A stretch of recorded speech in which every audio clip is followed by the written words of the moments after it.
প্রতিদিন সকালে একই রকমের ব্রেকফাস্ট খেতে খেতে কিন্তু একটু একঘেয়েমি চলে আসে। তাই আমি ট্রাই করি ফ্রাইডেতে একটু ডিফারেন্ট ব্রেকফাস্ট বানানোর, যাতে করে আমার হাজব্যান্ডও হ্যাপি হয়ে যায় আর আমার নিজের কাছেও যেন ভালো লাগে। এই টাইপের ব্রেকফাস্টগুলো কিন্তু বাচ্চাদের জন্য অনেক ভালো হবে, ওরা অনেক মজা করে খাবে। এমনকি চাইলে বাচ্চাদের টিফিনেও কিন্তু এই টাইপের আইটেমগুলো দেয়া যায়।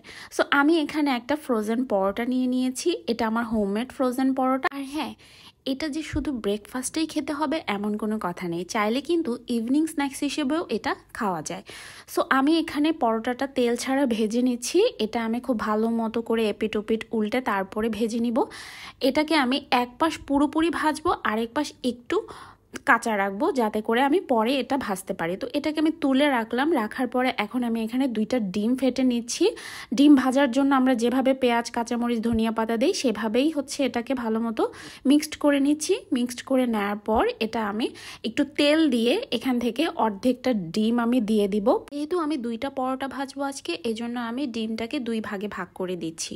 সো এটা দেওয়ার পর এটাকে আমি একটু ছড়িয়ে দিব, যাতে করে পরোটাটা পুরোটা কভার করে। সো এখন আমি এইটার উপরে পরোটা দিয়ে দিচ্ছি। যেই পাশটা আমি পুরোপুরি ভেজেছিলাম সেই পাশটাই আমি ডিমের উপরে দিচ্ছি, আর কাঁচা সাইডটা আমি উপর সাইডে রেখেছি। সো লাল করে আমি ডিমটাকে একটু ভেজে নিব, তারপরে এটাকে আমি উল্টে দিচ্ছি। উল্টে দেওয়ার পর চুলার আঁচটা কিন্তু এখানে একদমই কম থাকবে, নয়তো কিন্তু পুড়ে যাবে পরোটাটা। এর উপরে আমি একটু টমেটো সস দিয়ে দিচ্ছি। চাইলে চিলি সসও দেওয়া যায়, আবার তোমরা চাইলে এখানে কিন্তু চিজও দিতে পারো। এটা দেওয়ার পর এখন আমি শসা, পেঁয়াজ, কাঁচামরিচ, ধনিয়া পাতা আর পুদিনা পাতা একসাথে মিক্সড করে নিচ্ছি।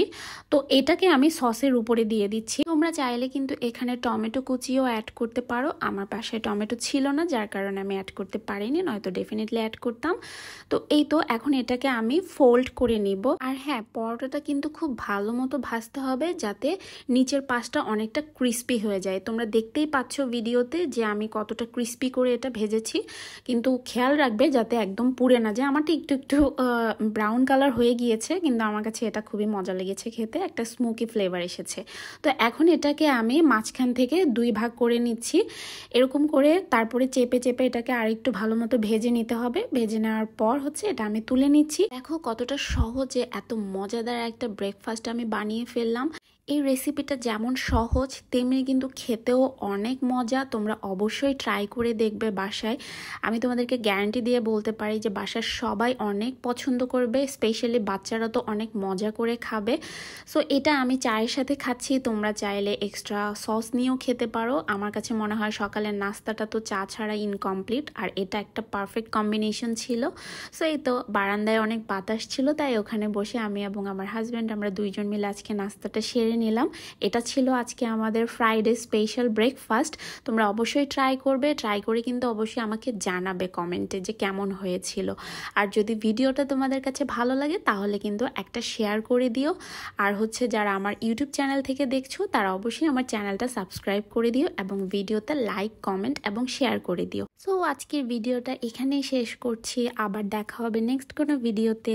ততদিন পর্যন্ত সবাই ভালো থেকো, সুস্থ থেকো, আর আমার জন্য অনেক অনেক দোয়া করো।